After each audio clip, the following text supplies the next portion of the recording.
ہونا چاہیے. چپ کر کے وہاں اپنا کام کریں. پاکستان کی مدد کرنی, وہاں سے پیسے بھیجیں بس. خبردار, آپ مڈل کلاس کے لوگوں نے سوچا کہ آپ سیاست کر کے ان وڈیروں کے برابر بیٹھ سکتے ہیں. کیونکہ میں ان سے ڈرتا نہیں تھا, میں برابر کے جواب دیتا تھا, میرے اندر خوف نہیں تھا. میں ان وڈیروں کی اولاد کو برابر ٹی وی پہ ٹکرتا تھا.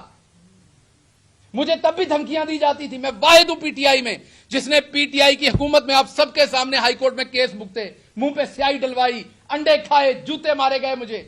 میری اپنی حکومت, میرا اپنا چیف منسٹر, میری اپنی پولیس مجھے پروٹیکٹ نہیں کر سکی تب. کیوں؟ کیونکہ میں مڈل کلاس سے تھا. یہاں آپ کسی اور کی حکومت میں کسی شہزادے کو ہاتھ لگا کے دیکھیں, ایسی کی تیسی آپ کی. غریب کو تو ایسے اٹھاتے ہیں, غریب کو تو ایسے اٹھاتے ہیں, مڈل کلاس کے بندے کو تو ایسے اٹھاتے ہیں جیسے اس کا کوئی حق ہی نہیں ہے. ایف آئی آر دیتے ہیں, میں دیکھتا ہوں اس میں جو دفعات لگی ہوئی ہیں, اتنی تو جماعتیں نہیں میں نے پڑھی ساری زندگی میں جتنی آپ نے دفعات لگا دی میرے اوپر,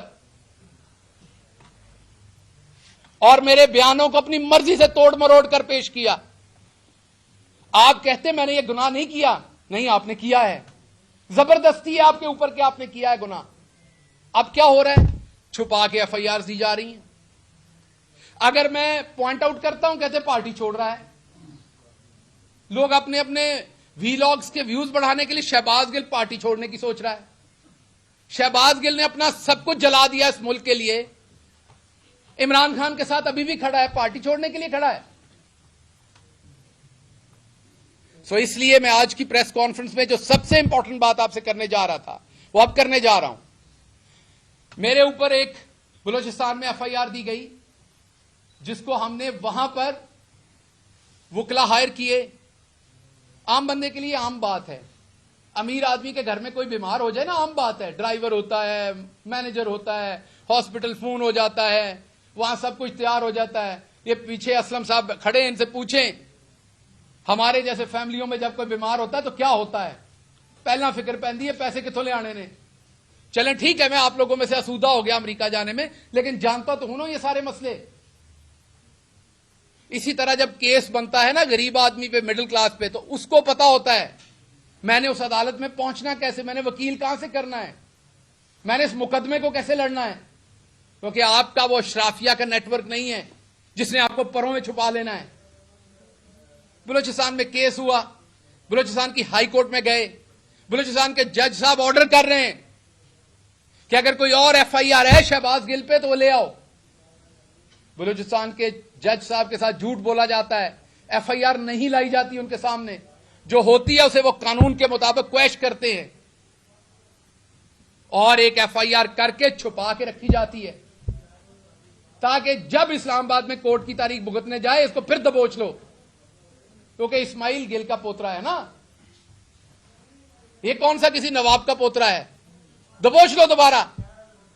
لاہور کے ہائی کورٹ میں آتا ہوں, میرا سلام ہے ججز کو, اللہ کی قسم جتنے پیشنس کے ساتھ اس ملک کے ججز کوشش کر رہے ہیں اس ٹائم, شاید ہی کوئی اور کر رہا ہو, لیکن جو پورا نظام بنا دیا گیا ہے, یہ جو اس ٹائم حکومت بیٹھی ہوئی ہے, ان کی جو ہٹ درمی ہے, جس طرح ججز کے فیصلوں کو یہ بریک کرتے ہیں, جس طرح اس کو روکتے ہیں, اس کا کہیں مظاہرہ ہم نے نہیں دیکھا پہلے.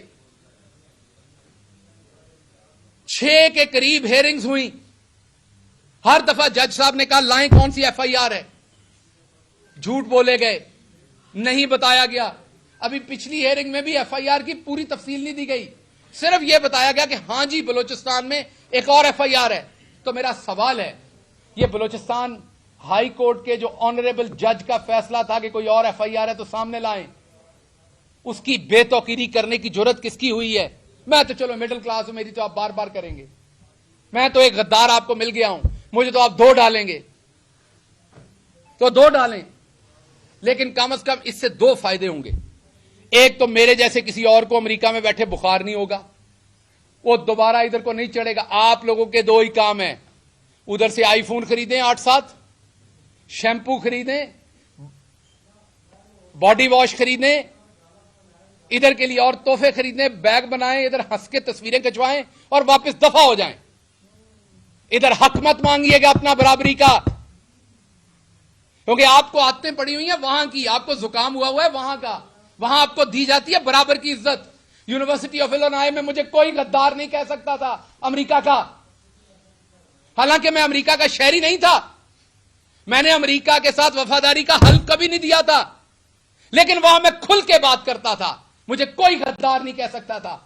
لیکن جس ملک میں میرے دادا نے اپنا سب کچھ چھوڑ کے پاؤں رکھا، جس ملک کے لیے سب کچھ قربان کیا، وہاں پر ایک دفعہ نہیں 2 درجن غداری کے مقدمات ہیں میرے اوپر. پوچھا بھی نہیں جا رہا، کوئی ظالم پوچھ بھی نہیں رہا کہ شہباز گل ان کو لڑ لو گے. اب آپ نے اگر مجھے عمر قید یا آپ نے مجھے سزائے موت دینی، وہ تو ایک پرچے میں ہی دے لو گے، تو 2 جان چھڑاؤ. آپ نے مجھے سزائے موت دینی، دے دیں، جان چھڑائیں. کیونکہ میں ذلت کی زندگی میں سزائے موت سے کم آپ سے نہیں لوں گا. دینی ہے تو اب آپ کو مجھے سزائے موت دینی ہے. میں عدالت سے مانگوں گا کہ مجھے سزائے موت دی جائے، کیونکہ میں اس ذلت کی زندگی نہیں جینا چاہوں گا. جو آپ میرے ماتھے پہ لکھ رہے ہیں، اسماعیل گیل کا پوتا غدار نہیں ہے اس ملک کا. آپ کس طرح مجھے، آپ نے مارا، میں نے گلہ نہیں کیا، میں اتنے مہینوں سے چپ ہوں، کیونکہ ادھر سے اٹھاؤں گا اپنا پیٹ ننگا ہوگا. میرا ملک ہے نا. نہیں بات کی میں نے، کسی نے کہا ڈر گیا. آپ نے دیکھا جو آپ کے پاس 1 گھنٹہ 2 گھنٹے رہے، انہوں نے باہر آ کے کیا کیا. میں 16 دن رہا آپ کے پاس، میں چپ ہو گیا. صبر ہے ہم لوگوں میں، ہم گاؤں کے لوگ ہیں، ہم میں بڑا صبر ہے. ہم لگے ہوئے زخم بھی معاف کر دیتے ہیں، بہت صبر ہے. لارجر گڈ کے لیے بہت کچھ کرتے ہیں ہم لوگ.